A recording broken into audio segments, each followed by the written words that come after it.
have the freedom to create, to hold, buy, sell, and trade tokens with ease.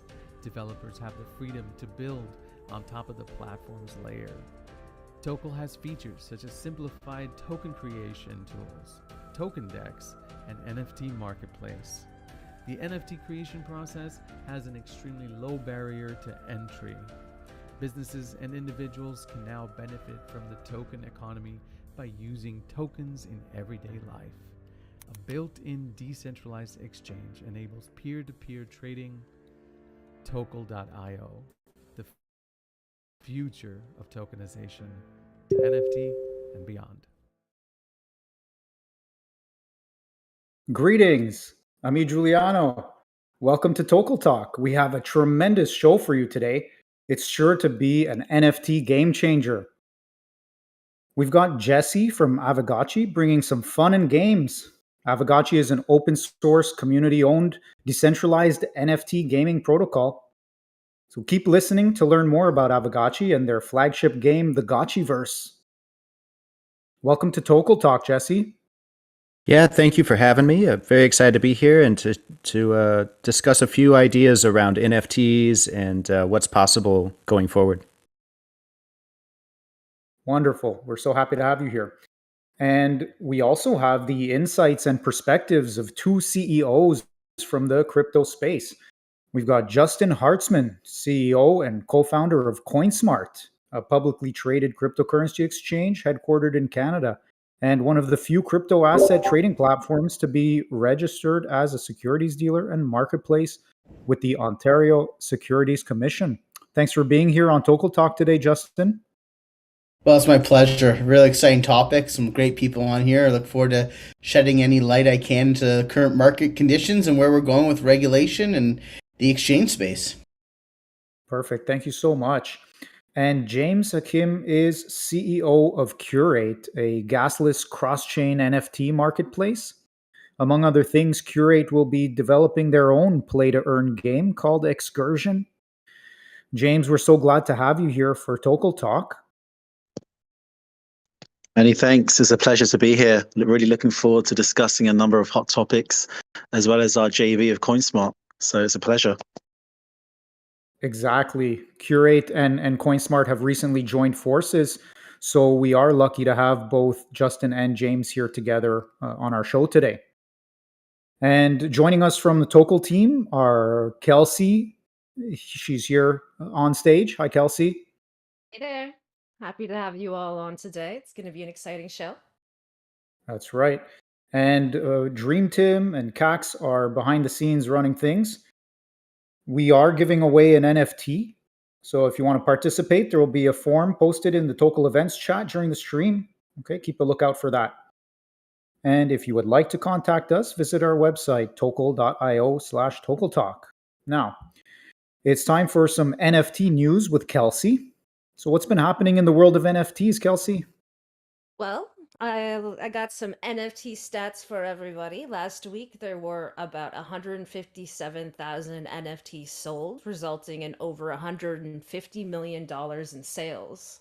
The NFT industry's market cap is sitting at $11.4 billion. The top selling individual NFTs for the last week were Deed for Other Side for $661,000.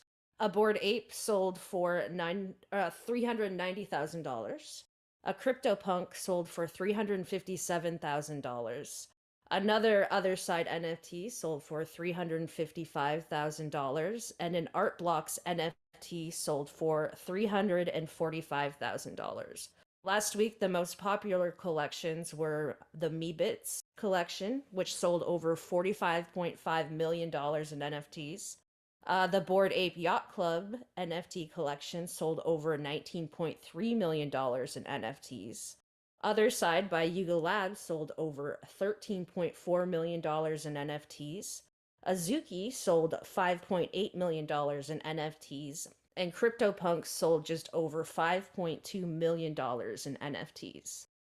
In NFT news this week, video game retailer GameStop has unveiled a digital asset wallet for storing, sending, and receiving crypto and NFTs. This comes ahead of the planned July launch of its NFT marketplace, built in partnership with Immutable X. Earlier this week, actor Seth Green lost a Bored Ape and many more valuable NFTs when his crypto wallet was compromised in a phishing scam.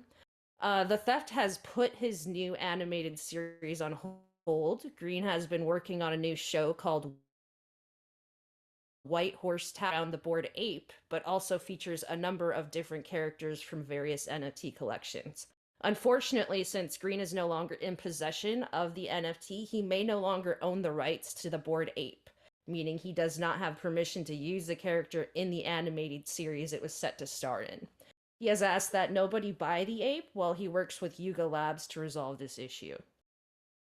Hong Kong will be hosting one of Asia's largest NFT exhibitions, titled the Artiverse, on June 3rd. The exhibition will feature over 100 exhibitors, including the blockchain and gaming industry. There will be over 20 unique exhibition spaces where the public can enjoy NFT art collections worth over $300 million US. On Monday, eBay launched its first NFT drop with a series of tokenized collectibles featuring NHL hockey legend Wayne Gretzky. The NFT collection depicts animated versions of Gretzky and comes in 4 different tiers of rarity. eBay initially enabled NFT listings around mid-2021, but hasn't integrated a blockchain technology yet to support the sales on its marketplace. The NFL announced a new partnership on Wednesday with gaming technology studio Mythical Games to introduce an NFT-based video game called NFT Rivals. The game will officially launch in 2023, but fans will have an opportunity to purchase 32 limited quantity collections of 3D NFL-themed NFTs. The actual game itself will allow fans to compete against other gamers as the general manager of a team in a fantasy-style environment. And in fashion news, Prada will be launching 100 Ethereum NFTs this Thursday to go along with its latest time capsule apparel release. Buyers of the NFT will also receive an airdrop NFT to go with their physical merchandise. And that is it for this week's NFT news. Can I add something in there, Kelsey? I don't know if you mentioned it. This is Justin, by the way. Cardano came into the game big time yesterday with 5 million minted CNFTs. I think that's pretty big news in the space.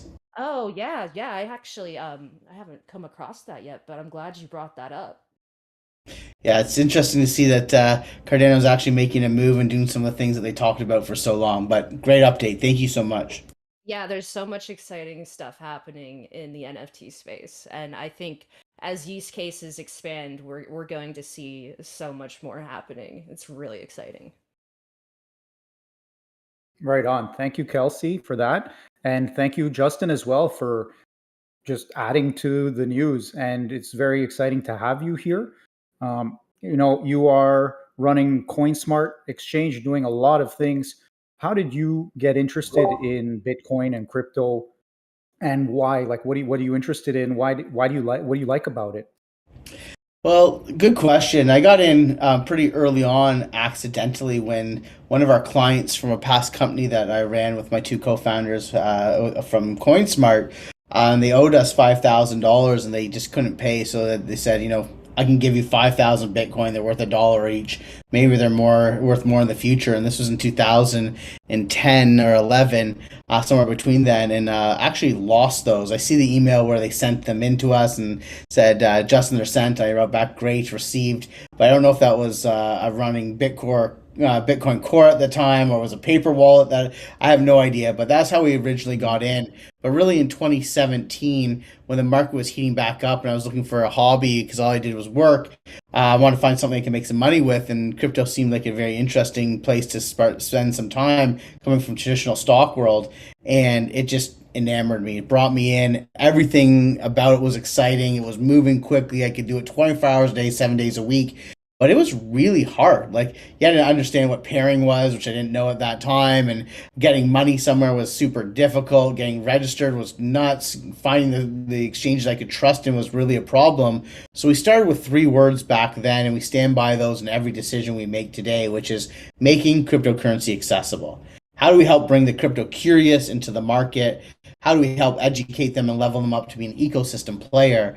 And NFT is a big part of that, because I really feel, and we'll get into this in some further questioning, I'm sure, but it's really an entry drug, as I call it, for people who might not be ready yet for crypto as we know it as a currency, but NFTs and collectibles become very exciting for them. That maybe not where NFTs will end up in the future. We can talk a lot to that as well, but I really find this a way to help draw in new people, level them up, get them into crypto, and then get them to all the other products and services that we have available to them. So it was really interesting doing this partnership in JV with the guys, James and the guys over at Curate, to see how we can bring those things together and really innovative new product, which I'm sure many people haven't heard of before, but are happy to learn about today.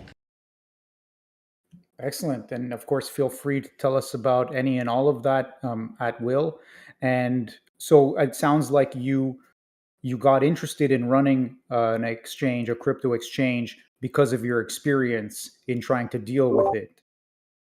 Yeah, I think a little more than that too. What we originally wanted to bring to the market was a really easy way to get access to a basket of crypto. So how could we become a robo advisor where based on a series of questions we could understand your complete level of risk, super risky every altcoin out there, or more into a basket of goods. But what we took as our first steps is very important, is everything that we do is regulatory first.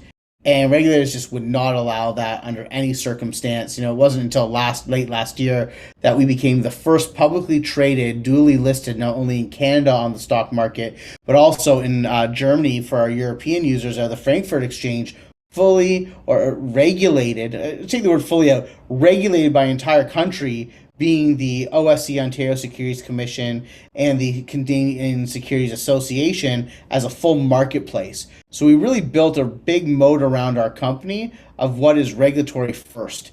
And because of that, that's really led us down the line to go, we couldn't do what we wanted originally. So the first thing is, how can we build a user set to do that when we can get there, was to be an exchange and make it something that was trusted, that was transparent, and most of all, easy to use. How do we the least amount of clicks to accomplish what you're looking to do? So even like our services, we have a thing called Smart Trade.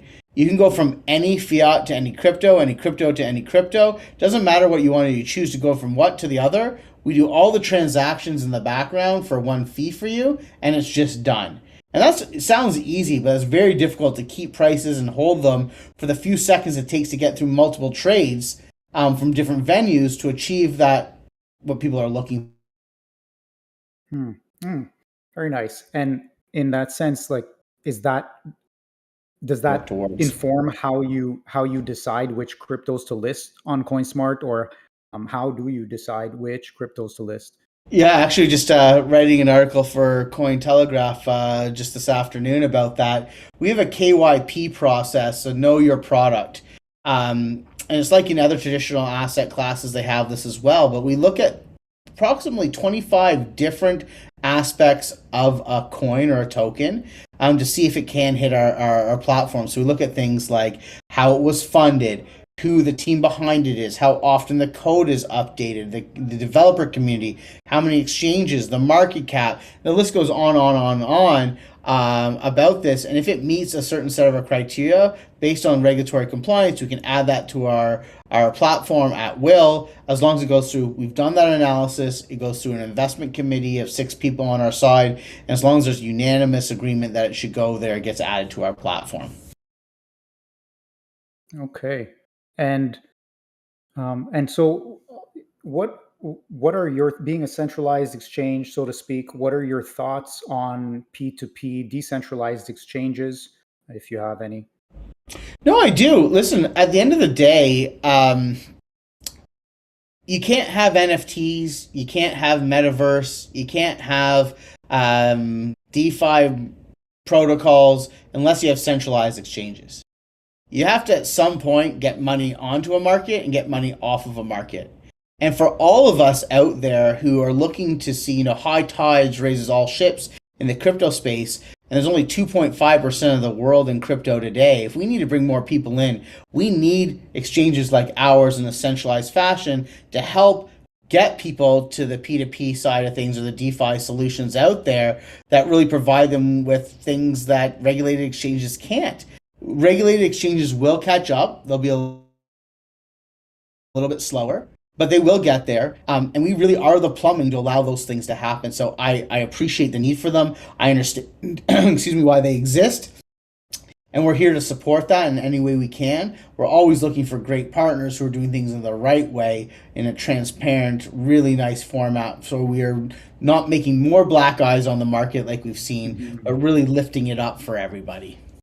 Yeah, appreciate that sentiment for sure, because there is a lot of power in the systems being built, but at the same time, they can be wielded in dangerous ways as well, of course.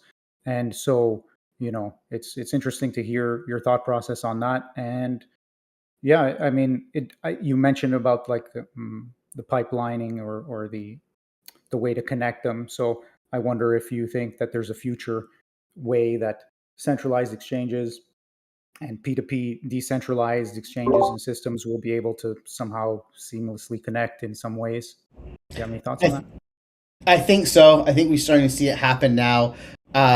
Regulation's only going to get tighter. I keep saying that. I know that upsets a lot of people, but being in there's either the ethos play or non-ethos play in crypto. But regulatory is going to stop some DeFi and P2P platforms are happening out there. They're going to have to be registered and take away some of the nuance that we love from them. But if we can do it in a smart way, where we're connecting the centralized with the decentralized, and at the end of the day, the right people understanding the right information, together we can do something that's really powerful. But it's going to take both sides, the decentralized and the centralized, to come together, find a way that works.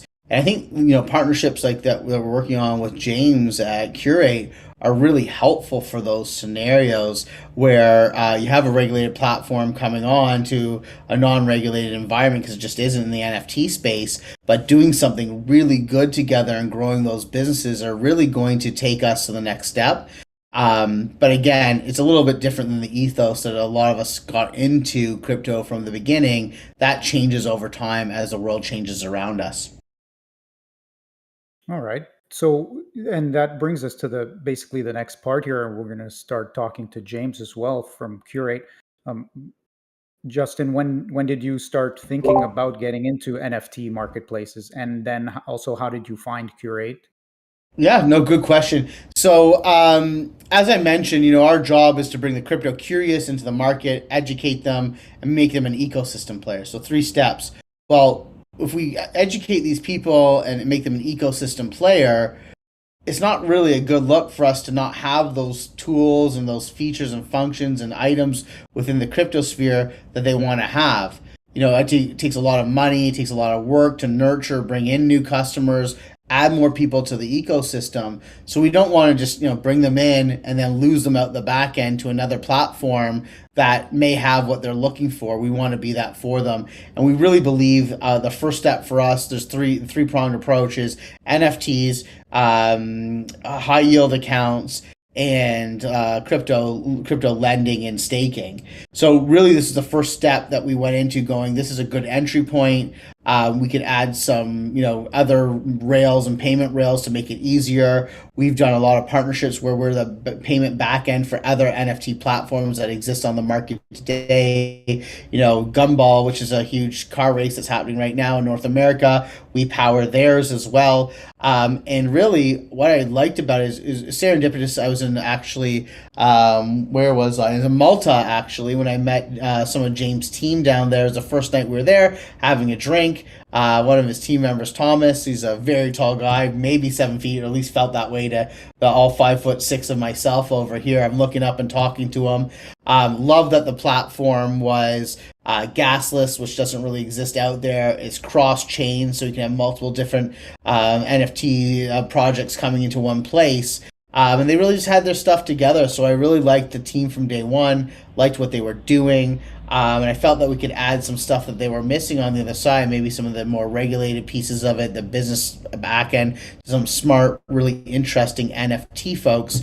And the relationship just bloomed from there. So we're really close to getting this deal finalized and finally signed off on everything, but really built a good relationship with them so far and excited for what we can do together as a group into the future. I'll let James talk a little bit more about that. I've kind of dominated the time here. No, it's all good. This is great, and thank you again for sharing your experiences and insights with us. And we will ask James now a bit more about Curate. So thanks again, Justin. My And pleasure. James, yeah, James, welcome once again. Yeah, thank you so much for the introduction and the welcome, and also great to hear that from Justin. It's great to hear we're super aligned on the vision together. So yeah, looking forward to telling Yeah. you more about Curate. Good. So I'm curious then, when did the marketplace launch? And is it based on Ethereum NFTs, or no, there was the mention of cross chain. So which chains are supported? And yeah, just give us a brief overview, if you can, about Curate. Yeah, that's a great question. So we launched exactly 1 year ago. Well, coming up to 1 year ago, we launched June 2021. So it's going to be our 1 year anniversary, which is really exciting. And we we initially launched on Ethereum. So you can mint NFTs, so ERC 721s. You can also import NFTs into the marketplace, such as your mutant apes or CryptoPunks. And you can also sell NFTs. But the most important thing is that because of the cross-chain feature, you can now mint Solana NFTs, Algorand NFTs, Avalanche NFTs, as well as importing them into the marketplace. So our NFT marketplace allows you to browse a number of multiple chain NFTs in one place. There's no need to go to OpenSea or Solana Art or the Algorand NFT marketplace. You can just go to Curate because we do support all these different chains. And if you're new to NFTs, you can become an NFT creator by minting an NFT completely free. There's no gas fees involved. There's also up to 0% commission whenever you sell an NFT. And we do provide you with the wallets for all of these different chains as well. So there's no need to have, your wallets like already set up. You could just sign up for an account, and we go boom. Okay, you got an Ethereum wallet, Solana wallet, and everything is seamlessly sort of embedded within the app. Which is why we found working with Coinsmart very interesting, because they're looking to make cryptocurrency accessible, and we want to make crypto simple. So it really was a harmonious collaboration. So yeah, in a nutshell, that's what Curate is: a gasless cross-chain NFT marketplace, currently on iOS and Android, and very soon on desktop. So the zero gas fees, or the gasless buying, selling, minting, how does that work? Yeah, so we provide gasless transactions thanks to our batch minting process. So we currently batch mint up to 1,000 NFTs at one point. So we provide heavily reduced fees, which are basically not zero to the end user. So we do batch minting of ERC 721s using ZK rollups and Ethereum gas station. On the other chains, thankfully, the other chains are very efficient. So Solana fees are very minimal. So we use our business revenue model to basically subsidize for those fees on Solana, Algorand, and Avalanche. But with Ethereum, we're using a number of sort of back-end processes to keep it gasless. And to date, we've minted on the app over 100,000 NFTs completely gasless. So we've saved our users over $10 million in gas fees, which is pretty amazing in 1 year. Yeah, wow, that is amazing. And it's interesting as you talk about the way that you provide that service. It makes me think of Tokel platform here, because Tokel also is a very, well, no gas fee, because it's like a UTXO based chain, and so it basically costs the transaction fee to do the transaction, which is cheap, and then it costs the one unit of the Tokel currency, like a Tokel Oshi or whatever, to make the NFT, and then that's what makes Tokel a very similarly, like, very cheaper way to create big batches of NFTs. So it's very interesting how you mentioned that, James. I find that fascinating, and that's because there are these ways that the technology is growing, and like for example, Curate, you're finding a way to create this advantage for your users. So that's excellent, and it's also cross chain now. So that's also fascinating as well. Are these are big challenges, and what was it like to work out these solutions for Curate? Yeah, that's a really good question. To our knowledge, becoming a cross-chain NFT marketplace, we are one of the pioneers in the space to provide an all-in-one marketplace supporting multiple chains, not only to mint NFTs, but also to buy, sell, and import in and out.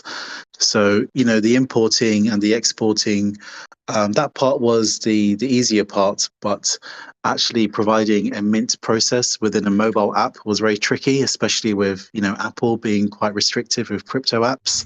But we were approved and we are live on iOS, which is awesome. So there were a number of solutions available. We were looking at providing a bridge where you can bridge NFTs over via locking and smart contract process. But that wasn't really going to be solving our problems because a bridge, it relies on trust ultimately. And if ever there was an exploit or a smart contract hack, the locked NFT would obviously disappear and it would ruin the entire chain process for the future buyers or whoever holds that NFT. So we thought providing a cross-chain solution is the most secure method of doing that.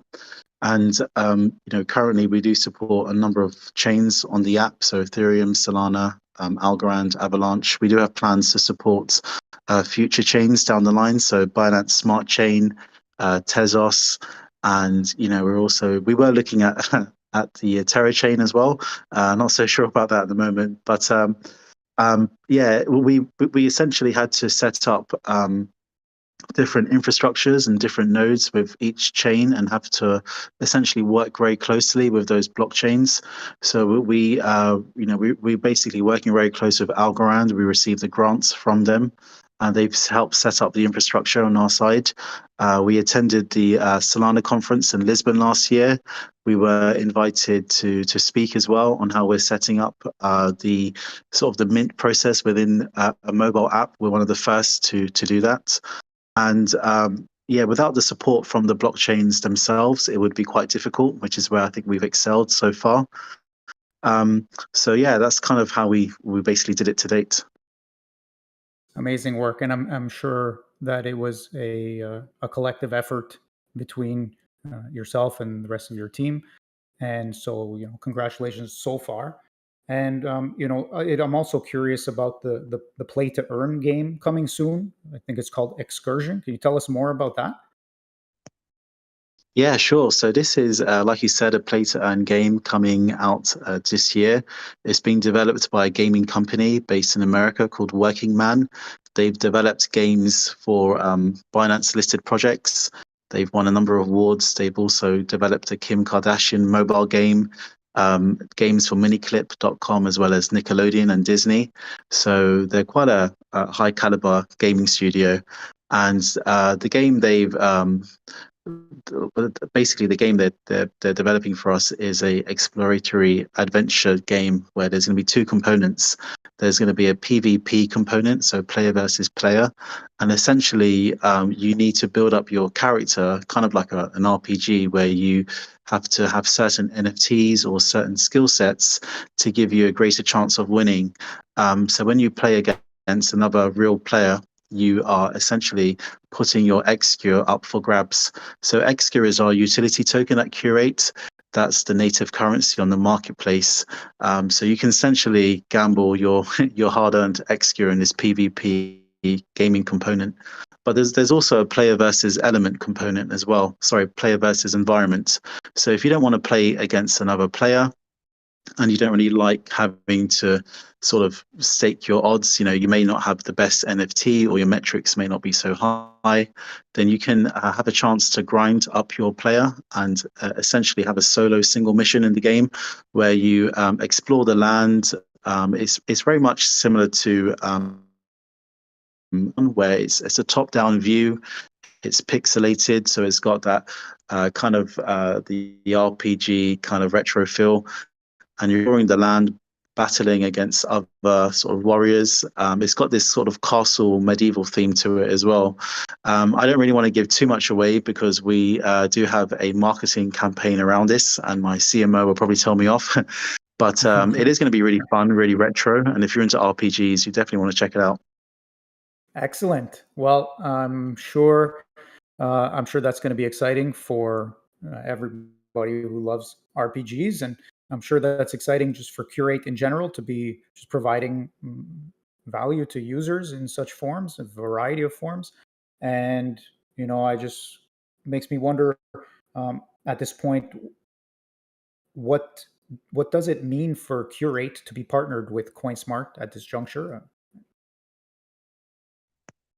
Yeah, I mean, really, it was something we're really blown away and honored by. Coinsmart is incredibly credible, given their background, and also their team, has a lot of experience. I mean, you heard from Justin, the CEO, earlier, his background.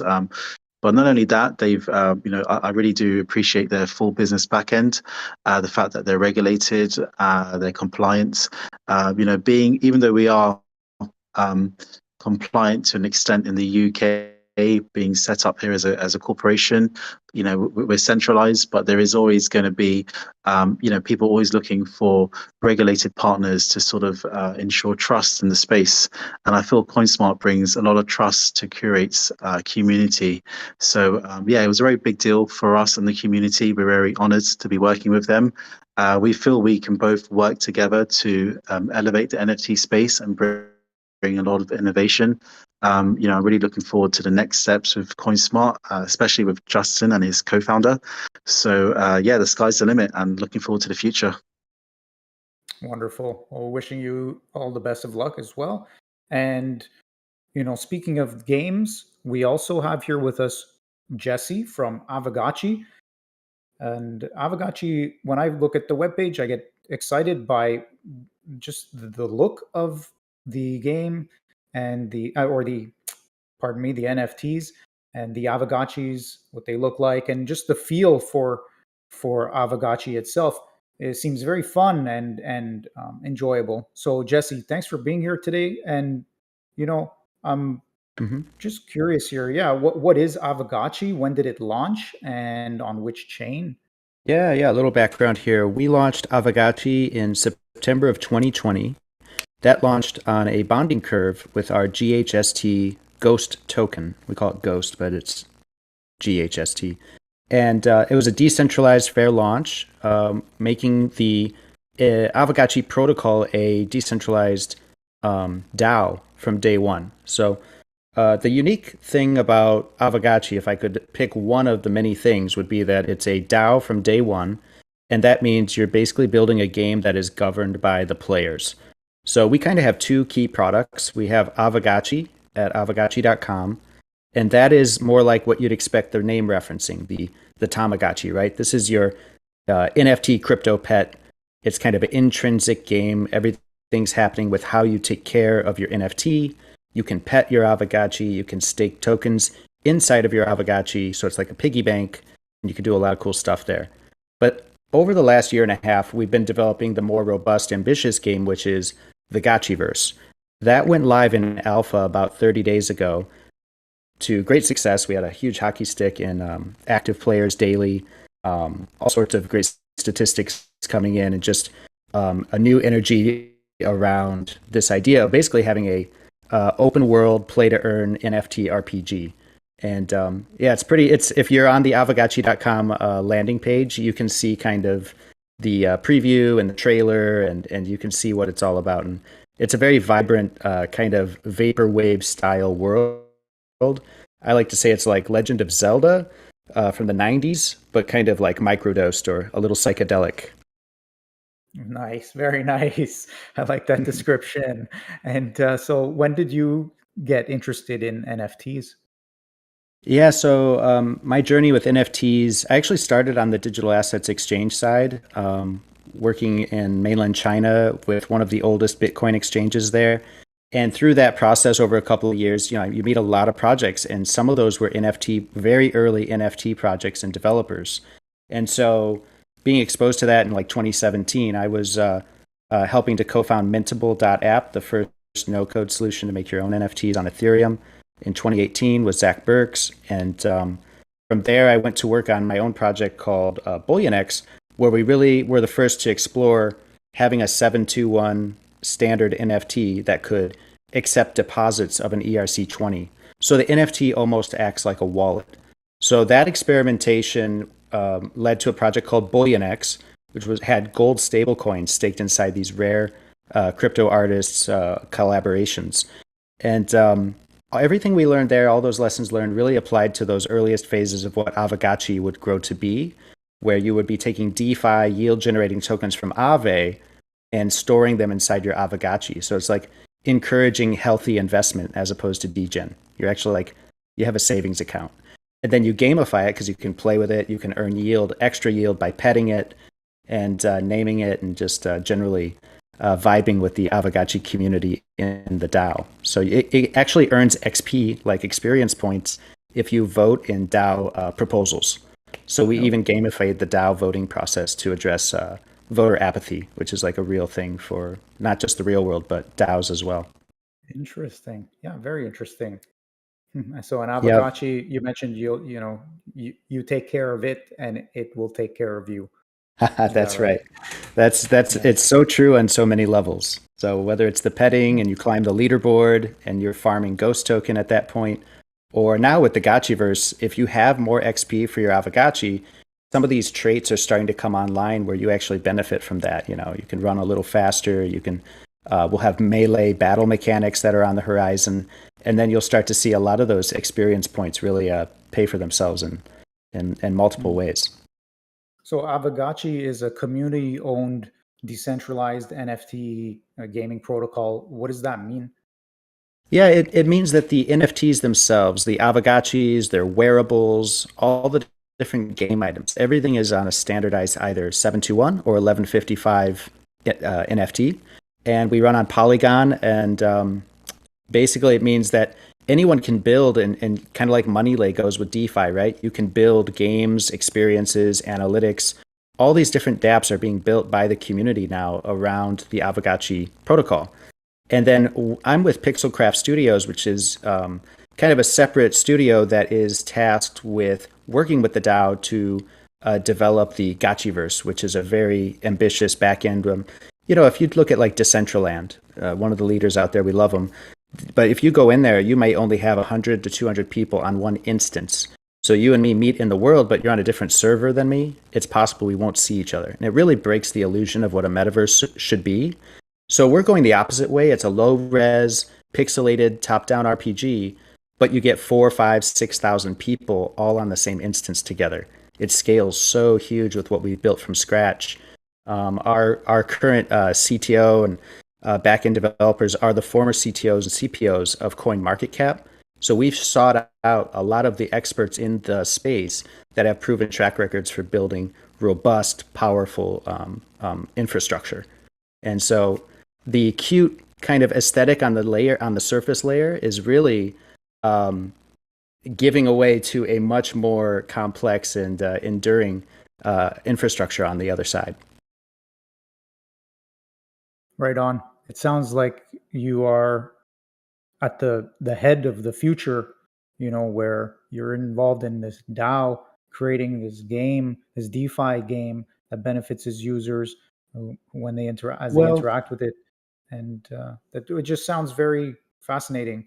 We Yeah. look at it as we just don't want to build anything that we could have built anyway in Web 2 with like an extra gimmick on top, like, oh, and it's got an NFT. It's got to be something that we couldn't have built before. That's what makes it interesting, and everybody wants to wake up and contribute, whether it's code. If you've ever dreamed of being a game developer and you get in our DAO, the best ideas rise to the top, and you're literally like in real time adjusting different mechanics of the game and debating on and introducing all sorts of different gameplay ideas. So it's like an iterative process where every month or so we'll do another release, and each one we recalibrate and kind of expand. So it's still super early now, but we are live at Aavegotchi.com. You can hop in. And one of the innovations we brought to the NFT space was Gotchi lending. So if you don't own an Aavegotchi, because the floor is about $1,000 worth of Ghost, you can actually borrow an Aavegotchi for little to no cost. This is our on-chain version of what Axie pioneered with the scholarship program. So we have guilds and individuals coming in to borrow Aavegotchis. It's basically like Uber, except you're booking an Aavegotchi for 4 hours instead of a car. And it's all on-chain and completely trustless. So that's been a huge piece of our goal, which is to get this to a much wider audience and somehow find a way to maintain an NFT's value through scarcity, but not get obsessed with that, and also make it accessible to everybody. If you own something, you should want to be able to share it. And so I'd highly recommend anyone curious to go just check out Gotchi Lending. It's a really cool way to just put your toes in the water. Amazing. I think actually maybe the topic we might talk about just after this is ownership and NFTs, because as we heard in that news segment, there can be some issues relating to that, and I'm definitely curious all your thoughts. But Jesse, I'm just curious also generally if you have anything else to say about it. How does a play to earn game work? What do the players earn? Where does the rewards come from? Yeah. I think play to earn right now is still early, but there's been some damage done, whether it's the hacks or just the life cycle of some of these early successful games where play to earn tokens kind of have a bad reputation, I would say. Very much equated to like the yield farming of last year with DeFi Summer, and a new protocol comes out, they give away a lot of tokens for free, and then it pumps and dumps. It's not a good model for anybody. So we've spent a lot of time and again hired top experts in the space to really dedicate a lot of energy into thinking about the play to earn aspect and what tokens could support it and how you would structure such. So we're coming at it from a little bit different angle. We have 4 play to earn tokens in the game called Alchemica collectively, and you can earn these basically through taking care of not just your Aavegotchi, but your Aavegotchi's land parcel. And so if you've ever played Clash of Clans, it's kind of like that, but tokenized. It's like tokenized Clash of Clans. You're harvesting a certain amount directly from your parcel, like oil under your ground. And then there's another way to play where you kind of do a ritualistic rain dance or prayer at literally called the altar. And Aavegotchi Alchemica tokens will rain down on your Aavegotchi. Now that's all good, and we've made it, it sounds engaging, but then you have to make it sustainable. And so that's the real key, and that comes into the utility. Cannot be just a gimmicky throwaway utility. And that's why we have a crafting table where basically the world is like a sparse desert right now, or an empty coloring book. And user-generated content is what's going to power the metaverse. So as we move in the months ahead, you're going to see tons of user-generated content that can only be created and minted in world if they have various combinations of these Alchemica tokens to take to the crafting table and mint these unique NFTs. And this is a very quick spark note on like the line of thought of how we're approaching play to earn. You shouldn't earn it for the sake of just cashing out, but you want to dive deeper into the game and contribute more content. Fascinating. Wow. That's really incredible. And I mean, I'm just, generally just blown away by some of these things I'm hearing. It just sounds like a lot of fun. And at the same time, sounds like there's been a lot of work and a lot of thought behind all of this. And so, really appreciate you coming on here and sharing about Aavegotchi and the Gotchi verse and everything else that is going on over there. It's open. Yeah, it's open source, right? So is it important for you that Aavegotchi is open source? Very, very important. There's so many, actually at Aavegotchi.com, after you connect your wallet, you'll see an area called tools. And almost everything in the tools page is community created. So those are individual products or projects that have been run by various members of the community. There's over a dozen of them. and they're all being hosted on Aavegotchi.com to make it easy to find. But those are all independently developed, and there's mini games. You can take the Aavegotchi assets and make them avatars for your own games. There's ways to monetize that and align incentives so that everybody benefits. So the Gotchiverse is really just the flagship game we're building out, but there's others on the horizon that are quite ambitious. Like there's a game called Liquidator's Chase, which kind of stars the arch nemesis of the Aavegotchi. You got to have an arch nemesis. So there's a ton out there. There's a team writing a screenplay for a cartoon pilot. There's a lot happening on all fronts, the artistic side and the gamified side. Nice. Yeah, you definitely mentioned earlier the user-generated content, and so this is a good topic to hear about today. And we're always curious, what's the next NFT game changer? And I think if any of you three here guests have any thoughts about that, we're always welcome to listen to that. We were always curious to hear what people think is the next best thing, but I think also sticking with what's present is important. Jesse.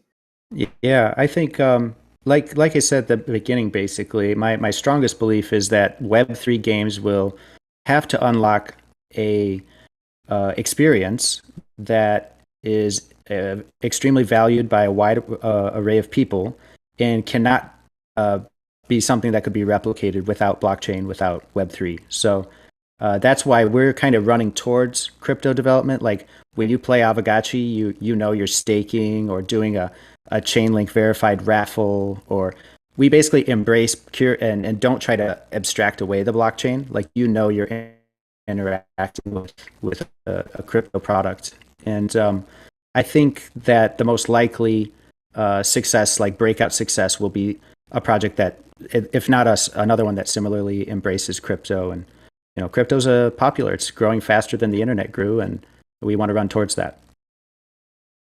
Right on. So Justin and James and of course Kelsey, we're going to open up and just talk a little bit more about the wider space. I think, unless you have any further thoughts to like what's the next NFT game changer, but we'll also talk about, I think, the ownership aspect. Kelsey, you mentioned about Seth Green before. So anyway, Kelsey, did you want to say something first before we move on?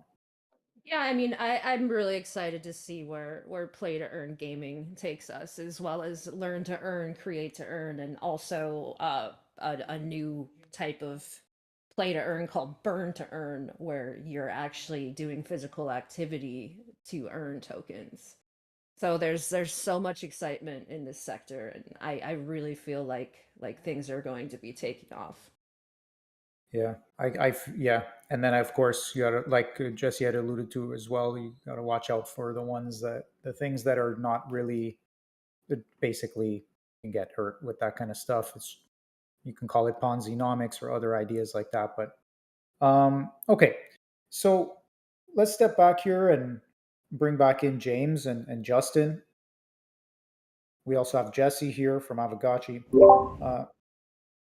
I think something that's interesting to talk about, which we didn't bring up too much today, is what's happening in Ethereum. Is pretty interesting on these, while they're non-fungible tokens, but with the soul-bound tokens, which are, an NFT that's only owned by you into the future. And I think there's a lot that's going to go behind that. While we're now into collectibles and PDE and all these, burn to earn, like you just talked about, the fact that we're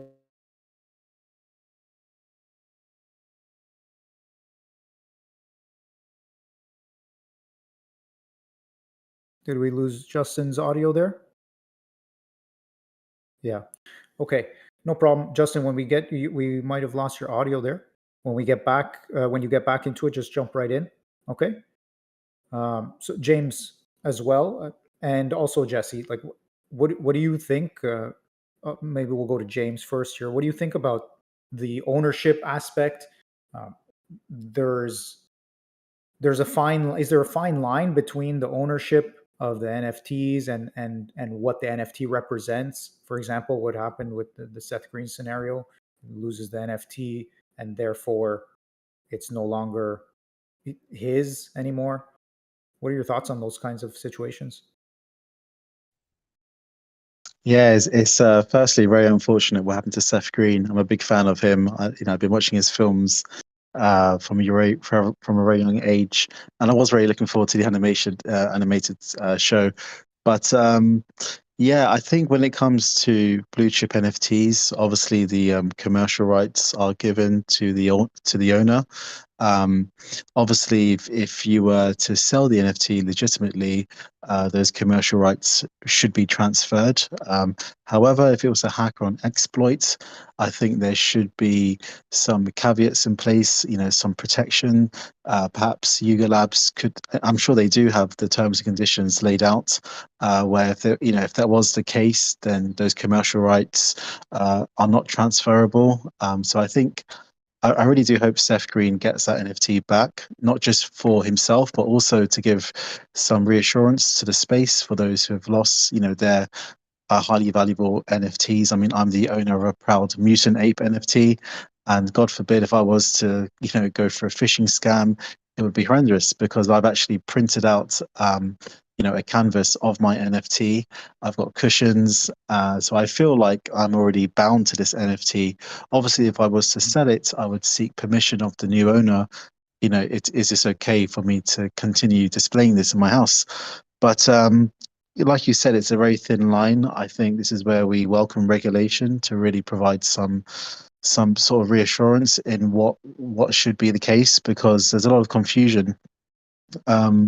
So yeah, I'd say we're not there quite yet, but I do welcome the idea of sort of regulating the space, providing some reassurances for those who do invest a lot of ETH or a lot of crypto into blue chip NFTs, that if there was a hack or an exploit, that there could be some way to recover at least the commercial rights, if not the NFT. Especially when some of these NFTs are selling for millions of dollars, like we've seen in the past. I mean, I can't imagine how it feels to no longer have that in your possession, um, due to the actions of somebody else.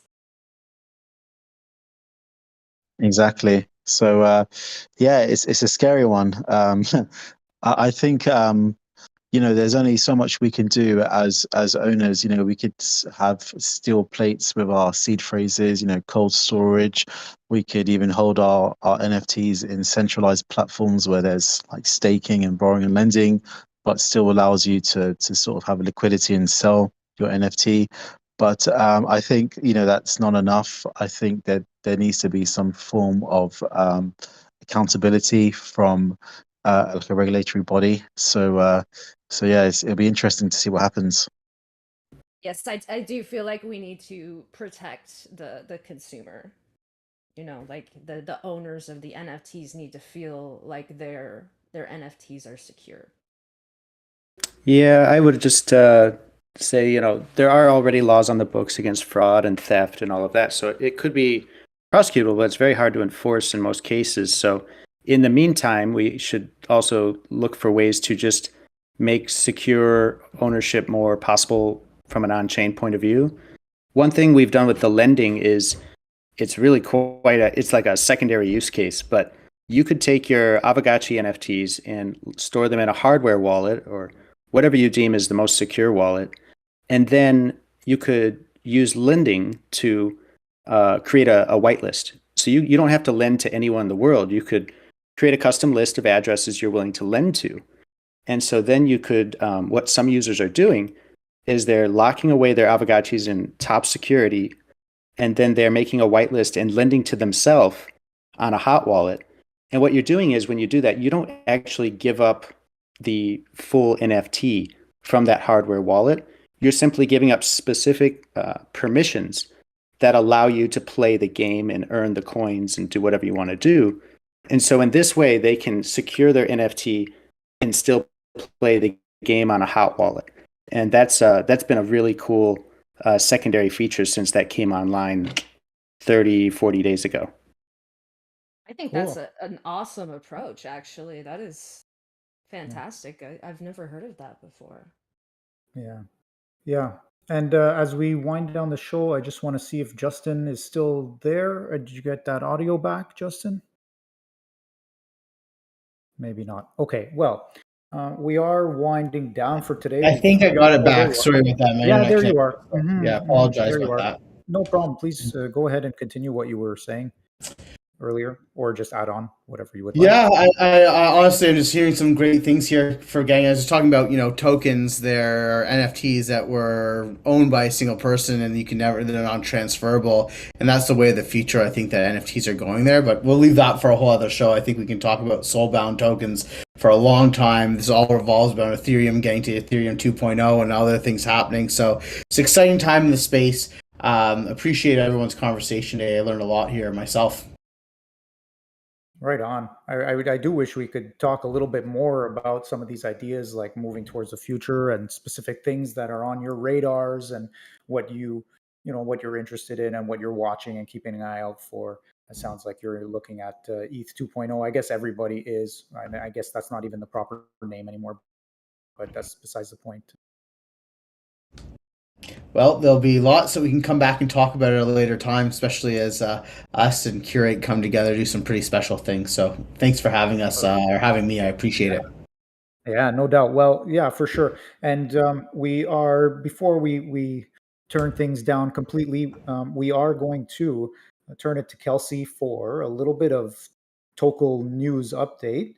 So here's Kelsey once again. Yeah, so last week we released the DEX features in the DAT GUI.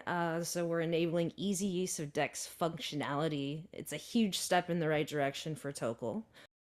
We're also enabling something nobody has ever done before by using crypto conditions over NSPV through a decentralized app GUI. The benefit to open source technologies is that anybody with an idea can come along and start their own efforts. If you are interested in using our technology to start your own marketplace, create games, or anything else, please do it. The Tokel team is more than happy to do whatever we can to assist others in building on the Tokel platform.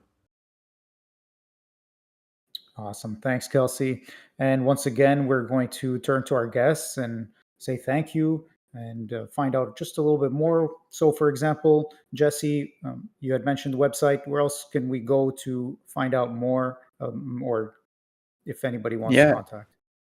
Yeah, thanks for having me today. This was great. It's nice to meet Curate. I hope I hear about some support on Polygon in the near future. I'd love to link up with you guys. And as far as following Aavegotchi, our Twitter is obviously kind of where the party's at. That's the best place to follow. But then you have basically everything else you need from Aavegotchi.com. That landing page will send you to the DAO, to the game, to the lending, and the Discord, of course. Yeah. And then my friend Gravy here just shared blog.aavegotchi.com. That is our official blog called The Curve, referencing our origin point on that bonding curve in 2020. Awesome. Yeah, and shout outs to Gravy. Okay, and Justin, thank you too for joining us. Where's the best place? Obviously, people can go to Coinsmart's website. Can you share that with us? And where else should they go to find out Yeah, more? you can just go to coinsmart.com or another great place to do is catch me on Twitter at Justin Hartzman or write an email if you have any questions, you want any help with anything where it can be helpful. It's just jh@coinsmart.com. Great, thank you. And James from Curate, thank you very much again for being with us. And where can we go to find out more? What's the website and where else can we go? Yeah, thanks a lot for having me. It's been brilliant learning so much about everything today. And if you'd like to reach out to me or Curate, you can find more information about Curate at curate.style. So www.curate.style. We're also on Twitter. Our username is Curate Project, and you can reach out to me personally as well. My DMs are open on Twitter. My username is JVHAK, or if you're not on Twitter, you can always email me at james@curate.style. I'm always open for new ideas and synergies and partnerships. And yeah, Jesse, I've just given you a follow on Twitter as well, so I'm sure we'll connect at a later point as well. Wonderful. Excellent. Okay, well then, another match made on Tokel Talk. And We will talk to you again soon. Okay, tune in for our next Tokel talk about the wild world of NFTs. Okay, our guests will include Fitty ETH Bill Starkoff, Ethy Girl, and Rouge Rhinos. Keep an eye out for the announcements for further details. Okay, and to stay up to date with the latest, follow us on Twitter at Tokel Platform and join our community in the Tokel Discord. Thanks everyone for listening, and we'll talk to you again soon. Goodbye. Thank you, everyone, and I really look forward to you guys' projects.